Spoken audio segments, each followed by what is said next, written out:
Alert. Okay. Great. Hi, so I'm here with Chloe Messdaghi.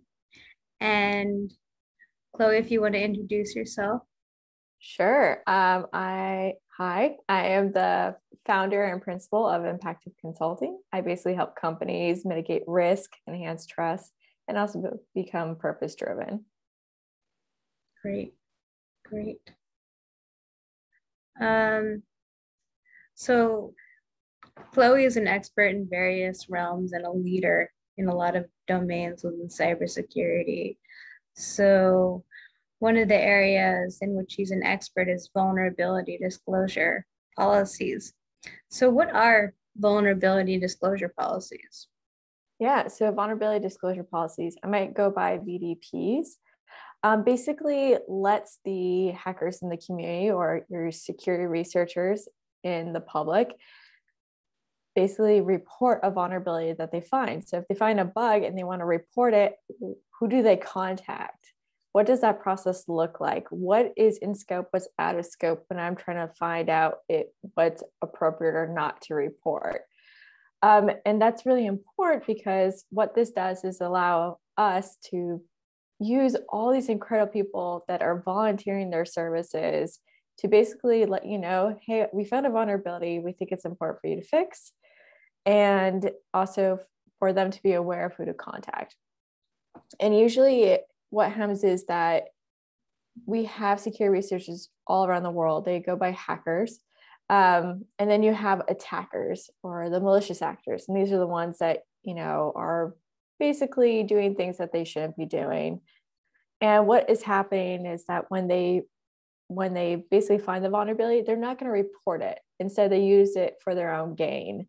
And so it's important for us to have a place to communicate, to let a company know, hey, I found a vulnerability before an attacker takes advantage of that vulnerability. Now, the thing is about 94% of the Forbes Global 2000 list still don't have vulnerability disclosure policies. And so what does this mean is that if I, myself, a hacker, security researcher, finds a vulnerability, I don't know who to report it to. So I might slide a DM on Twitter or on LinkedIn, let them know that I found something. I'll go to help, I'll go to customer service. I will do whatever I can to let you know I found a vulnerability because I think it's important for you to fix it. But what ends up happening is all those channels are usually marketing, and marketing doesn't work with security. If anything, it's very siloed. And so when I contact marketing, let them know I found a vulnerability, they'll probably send me to the PR team or their legal team, not to the people that I want to go and fix this vulnerability. And then what ends up happening is the security researchers are just trying to report a bug that they found is then having to deal with a legal case. And so this is the situation that we're in and why vulnerability disclosure policies are important, because they tell us what's okay, what's not okay, who to contact, so then we don't have to run hoops around someone and we can actually fix the vulnerabilities that we find so attackers don't take use of it. That's really great. Yeah, I mean, it's really important just to have that, kind of integrated into the whole process, and for ethical hackers to not fear doing what they're doing to protect these systems and these companies and our world. And so anything else from a company perspective regarding vulnerability disclosure? I see why you call it VDP. Yeah, it's very long, right? I would say that it's so important for companies to do it because one, it will get those vulnerabilities fixed way faster. It's protecting your organization because these people are letting you know before an attacker takes advantage of it. Attackers don't report. That's not what they're supposed to be doing, and they don't do that. But it also helps you get out of a bad PR situation. And I like to use the Equifax as an example because the security researcher found the vulnerability that basically became the headlines 5 months later. And he or she reported this vulnerability and they didn't fix it. And then we had the whole Equifax breach headlines. So these are things to think about, is that when we have vulnerability disclosure policies, we're actually making companies more secure, but also it's a way to avoid having risks and PR situations down the road. I always find that, it's good to kind of sell, any sort of company on security, from, tying it into reputation and brand and PR. And it's also interesting what you mentioned about, marketing being the person who really gets things out to the public, and yet just kind of another opportunity for unfortunate miscommunications and misinformation or disinformation, more likely, because intention is the distinguishing factor there. Yeah, I mean, that's all really, really, really important. So, and it then has a great impact on DevSecOps practices in that regard, right? Yeah.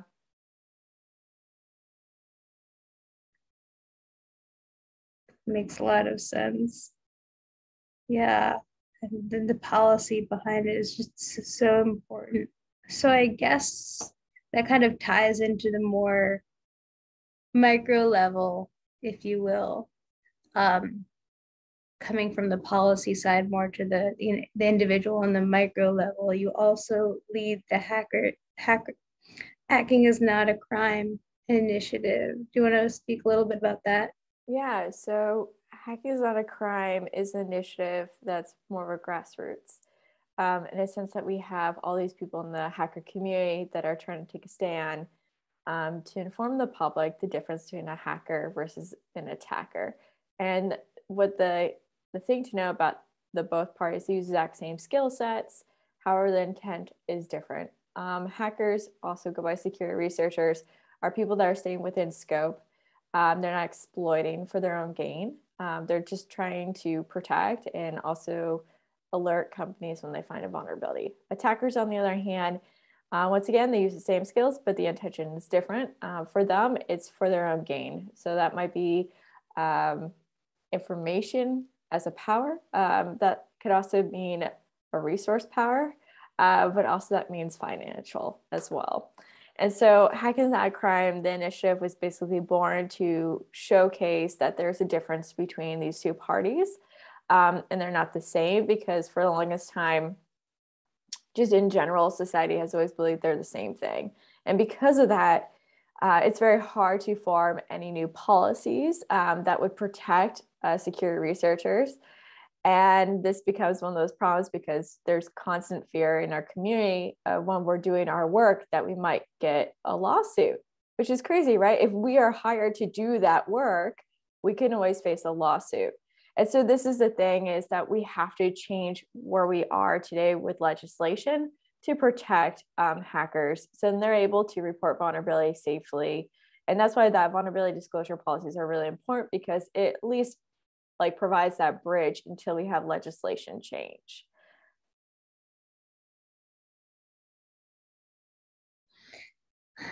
It's very important indeed. Yeah, I'm glad to see, and actually have been part of some working groups about that, to try to inform and just bridging communication and informational gaps between policy and practitioners. It's so important. And I'm also a very proud advocate of Hacking Not Crime. If you check out on Twitter, I proudly share that there, and I try to spread the word as much as possible in daily life, because again, I agree that it's so important. And the whole concept of vulnerability disclosure and any sort of open source security is that it really helps the tooling and the people and processes, all the people and processes and technology to be able to do what they need to do in the DevSecOps movement. So yeah, I mean, it's really important topics. Yeah. And so do you think that there's anything, I guess, more identity related as far as, the individual side or, the cultural side in the ethical hacking community. By identity, do you mean like reclaiming the title hacker? Well, I guess, yeah, sorry, I wasn't clear. I mean, I guess mainly in terms of, becoming an ethical hacker and, kind of fears or self-doubts, whether it be a matter of being a minority in the ethical hacking community. And I know we both do a lot for Yeah. diversity, or whether it be, kind of having that internal fear that also, or misconceptions yourself that other, I guess others have sometimes that act as a barrier.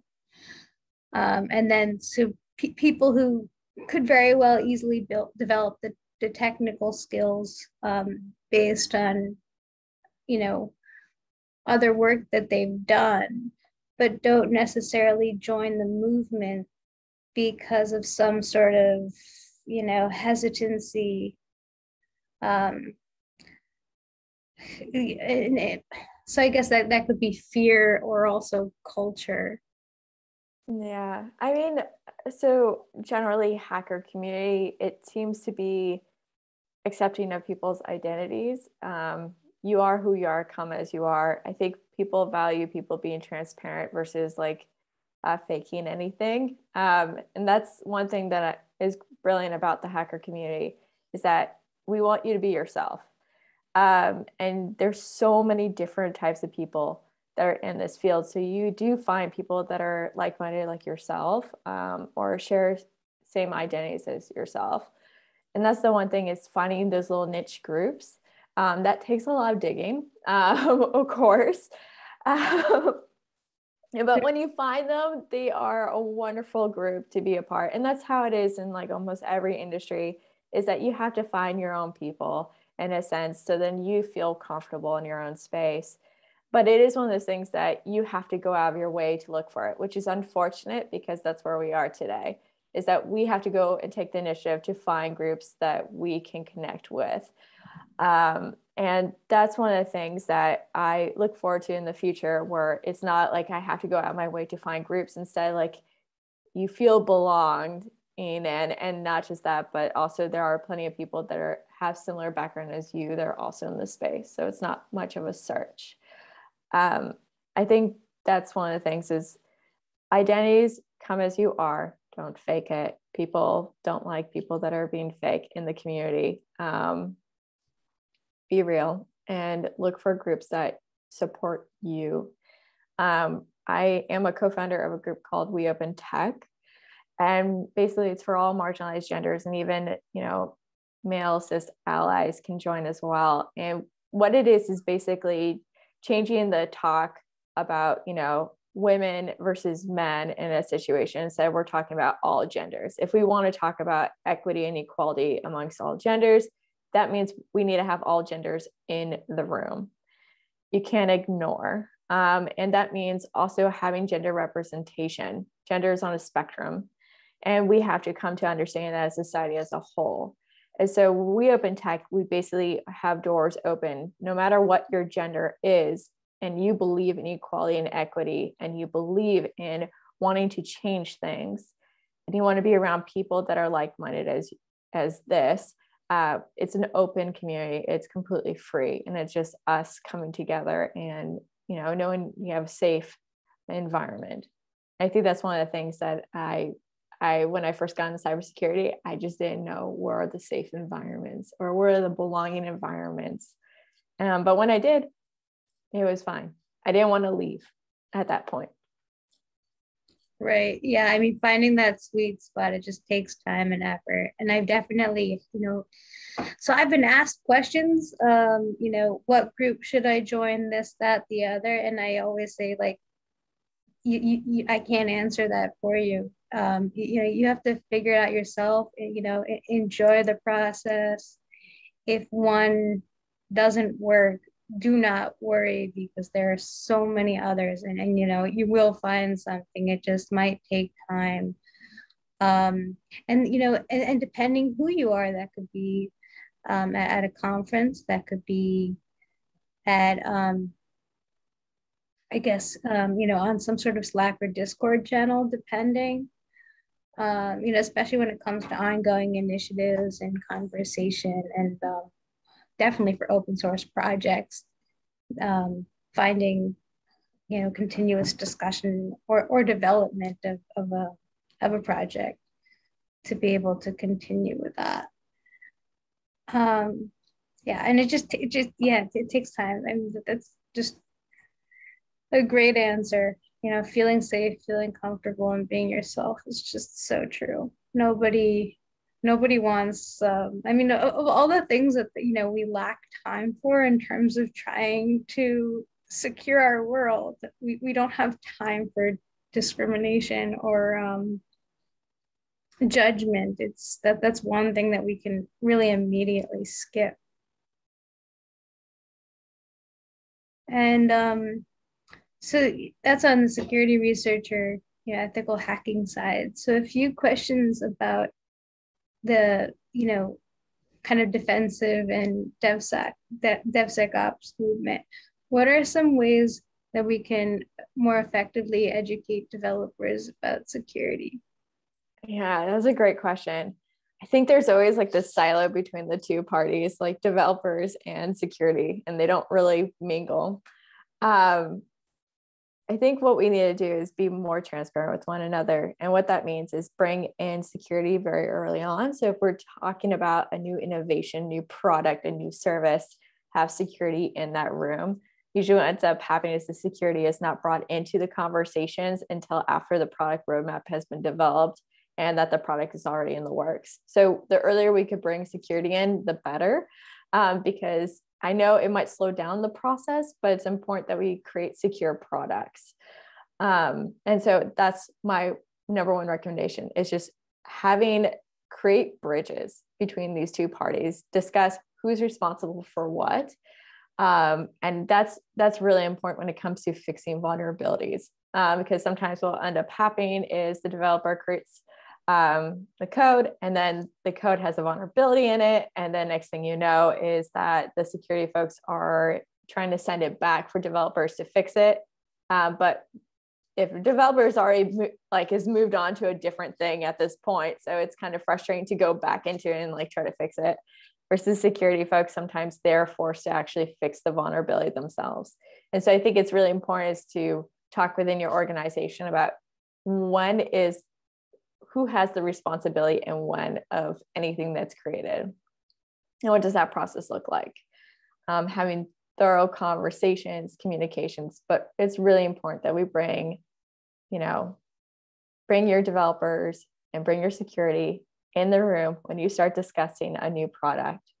They need to both be involved early on in the stages. Well said. Well said, yeah.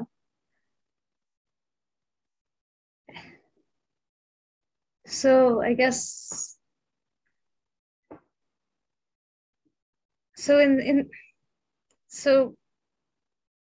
in that regard, I guess in addition to internal operations, security has, I guess, various obligations for developers. So I mean, I think you already answered this in your previous question, but any other ways that security can help developers? I think just having conversations, have them be in the room. I mean, it's like one of the most simple things is just having them in the room, having social gatherings, doing a coffee break on Zoom. I mean, they should know each other and they should discuss what helps them, what hurts them, because both parties are very integrated. They have to be integrated to have good products. When we talk about risk is very much part of this game, which is if we're siloing our security folks from our developers, we're going to hit some risks later on. It's better to just have them work together, find out what works for them, who's responsible for what. And I think that's really important that, the company also enforces those changes. it can't be between the two teams. It's also going to be from the top as well, because I don't think change can really happen unless you have it from the top as well, agreeing to it and enforcing. That's a really great point in terms of like, the team and organizational dynamics. It's so true. And yeah, I mean, especially when tooling and, research and, I guess specifically research backed tools um are, are already developed, and a lot of it really is about those operations. Um and I guess when you get training on around the tools, and also any facilitation of that consistent communication is really where the sweet spot is. So yeah, I mean, I'm glad communities like the ones you've mentioned, and like OWASP and like the SNEAK community, are continuing to kind of facilitate that in an open manner externally, in addition to a company. So, and what is the biggest risk at this time for security, and why? Oh, I'm going to be honest, communication. I think at the end of the day, it's going to always be communication. I think we really need to work on that. I think what ends up happening is that, we have everyone is different in this industry, right? Everyone has a different way of functioning, different way of relying on information and retelling information. And it could become kind of like a telephone game. I don't know if you remember this, but as a kid, basically someone whispers in your ear something, and then you pass it on to the next person, and then they pass it on to the next person, and then to the next person. Next thing you know is that the line, which was, it was sunny while it rained, is now like a squiggly arm is now a croissant or something. Like it's just going to be completely random. That doesn't make any sense. And that's what we always see. When a security person tells someone about an issue, it's not about dumbing it down. It's about being transparent and being very specific. Understanding that not everyone thinks the same way as that other individual. And so we have to try to do better in communication. So we're not playing the telephone game, because that's going to make our vulnerabilities that we're trying to fix at the time, or if we're dealing with a breach, especially during a breach, you see this a lot, is that it's going to take a longer time to fix and to recover.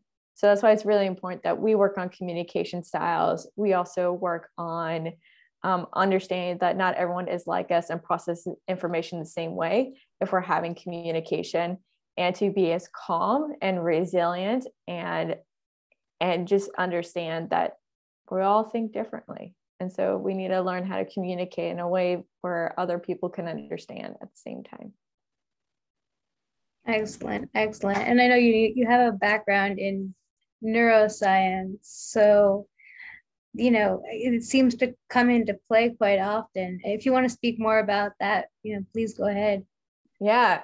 Well, for me, I was always a big fan of the amygdala, which is this is like survival mode in your brain. It's completely subconscious, but it basically tells your brain whether to run away or to stay still, or to fight it off. And so I think that's one of the most interesting, is that survival mechanism in our brain. And we have no idea why it does what it does, but basically uses your subconscious memories. And basically it's like, okay, this is a threat. This is not a threat.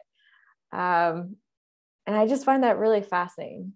It's just knowing that, everyone has a choice on whether to act on an action. That's something empowering. So even though the amygdala is completely subconscious, it has to send a signal to a conscious part of your brain, which is the prefrontal cortex, which is like the front of your brain. It acts like the CEO. And then that part of your brain tells it whether or not to simmer down or to act on the perceived threat or action. And I think it's really important for us to always remember that we always have a choice. We have to really think through our decisions and not be don't be just like making actions without thoughts, in a sense. Be very understanding of why we do what we do. And is that actually a threat, or are we projecting? And so I always find that part really fascinating. That is fascinating. Yeah, I mean, in terms of who, really what goes behind the scenes of, both security people, developers, and, we really are all stakeholders at the user end too. Those factors apply. And, also in terms of, engagement with security and with, and how we interact with technology in general. So, as far as, tooling or, any sort of educational platform per se, um, then, having it be, having it, I guess, resonate properly with everyone's brains from an accessibility perspective, or just in general, I guess, from a cultural perspective. And I guess, language in that sense, being more customized than just, English versus French, for example. Having it be, really resonate with us, with each of us personally.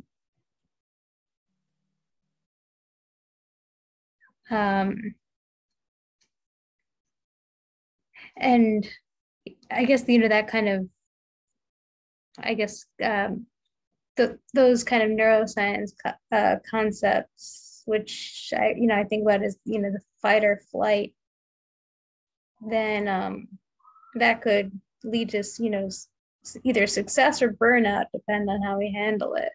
And I know you've also given some great insight to the community about burnout. So if you want to speak a little bit more about that specifically.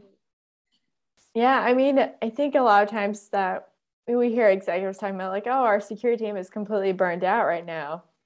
I think it's the pandemic. And then I have to come and be like, it's not from the pandemic, it's before. The reality is that how we work as industry is 24/7 every single day.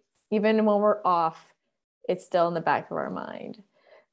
So there's never really a break. And so how burnout occurs is when we're not balancing our work life from our personal life. But how can you have a personal life balance if you are constantly on call 24/7? And so just knowing that in itself, it's going to lead us to being burned out. And when we're burned out, we're not going to catch certain things that we need to catch as security folks. And this becomes a real problem because we feel like the whole world is on our shoulders. And when we're mentally exhausted, it's even more so overwhelming. And what ends up happening is that our, companies are not really dealing with this situation. They haven't been dealing with the situation. And so what ends up happening is you have a really burned out security team. And when we have burnout security teams, that means that not only is that a huge risk situation, but also you have to think about the personal lives of these people that are working on the security teams. Because if we have untreated burnout, that leads to developing actual full dose of anxiety and also depression. And the last thing we want as an employer is for anyone to get anxiety or depression because they work for us. And that's the thing that we have to start looking at as employers is when we talk about our security team, are we giving them the necessities that they need to do well, but also allowing them to have great flexibility? They're going to need more flexibility at this point. Because if you care about your company, you should note that if a breach does occur, that can bring down your entire company. We've seen it before, especially with small and medium-sized businesses. So breaches do matter. So we want to make sure that we are all level-headed and that we're not burned out to the point where when we are dealing with a breach, that we're able to react as fast as possible. And so burnout does matter. And it's something that it's a huge problem. I mean, honestly, it's not just burnout, but also we're talking about PTSD also on security teams. So we need to do whatever we can to change how we are, how we function. And that might be an industry-wide situation, or that might be an employer situation, but we need to do better, because we're going to keep losing security folks, going to other industries. But also we should care. We should care about the employees on security teams. We don't want them to be drinking more because of our company, right? We don't want them to have to go see like a psychologist or a psychiatrist just because we're doing bad micromanaging practices. Like, that's the things that we need to think about, is how are we making the situation better and how are we making the situation worse? And that might be a really hard thing to look in the mirror to do. So true. Yeah. I mean, another thing, any of any practices within an organization, or like, at the individual level, it's just so hard to kind of recognize these things and shift in real time as needed. So just, yeah, being cognizant of everyone's mental health throughout is so important. So important. Yeah, I mean, you really can't emphasize that enough. Yeah. Right. So, what do you see as the next biggest risk for security in the next 10 to 20 years? So this is a controversial one, and that would be sustainability. And I would say that we have to really start caring about climate change. And that's something that we don't talk about at all. We just don't talk about climate change in our industry, but we are going to definitely be impacted by it. And we already are, right? Think about the pandemic. The reason that, we're going to keep having more pandemics is because of climate change. So what happened during the pandemic? Overall, for our businesses, we all had to work remotely. I mean, these things come with risks. So if we don't think about climate change impacting our business, we are making a grave error. And so, I mean, we have to think about how our planet is changing. We're having more droughts. We're having really bad droughts in California right now. And so what is that going to look like in the future? That means that people are probably going to start moving away. That means they're going to go to areas where there is water. That also means that on the East Coast, we're going to have more storms. That means more power outages. That means flooding. That's going to impact our business. At the end of the day, those things are going to impact our business. And we have to start really understanding what else is in play, right? So if climate change gets worse, resources are going to matter a lot more, especially water, fresh water. And so what does that look like? That means that maybe in the future, we're going to have more attacks going towards our resources. That's our new cyber war playground. It's going to be who has the resources. That means on food, that means on water, and energy. And so we have to really understand that we're not ready. Companies are not ready for this period. But it's going to take every company and individual to start playing a role in ensuring that we reduce the probability is our planet is getting warmer. But there is a point where we can actually not necessarily reverse it, but we can make the conditions a little bit better in the near future. And so that means really thinking about what we're driving, how much are we driving, what we're consuming. When we go to conferences, it's important that we do hybrid models. And the reason for that is that if we just did in person, that means think about all the transportation that went into going to a conference. And then think about all the swag we give out at conferences, which are like majority is plastic. And as we know, it takes about 400 years or more for it to decompose. So these are things we have to understand. We play a huge role, and we have to make sure we're going to be as secure as possible when it comes to guarding resources. And we have to think about when it comes to workplace culture, things are going to start shifting, like we have noticed from the pandemic. And I know that's a controversial point because there's still people in our industry that don't believe in climate change, but the reality, it's very much real and it exists and it's human derived. So that's the thing I think that is I'm looking forward to getting more involved in, and giving more conversations about that and helping employers do better in that front, because we're not ready. Like our industry in particular is not ready for climate change. Like if it gets worse. And that's a scary thing, because that means all these businesses are at risk, and people as well. So true. Yeah, I mean, all the different impacts it could have on a, on a business, security, and otherwise on people, and just entire geographic regions. It's so true, and I'm glad you mentioned that, because I think it's often missed kind of as a security issue, and it's really important. It's I always say that if you want to follow a leader, both in security and also other sorts of activism and essentially our world in terms of impact, then follow Chloe Messdaghi. Oh, thanks. You just know so much. And I think, your various areas of expertise, from policy, neuroscience, specific implications of that, and, in terms of our industry, burnout, gamification, etc.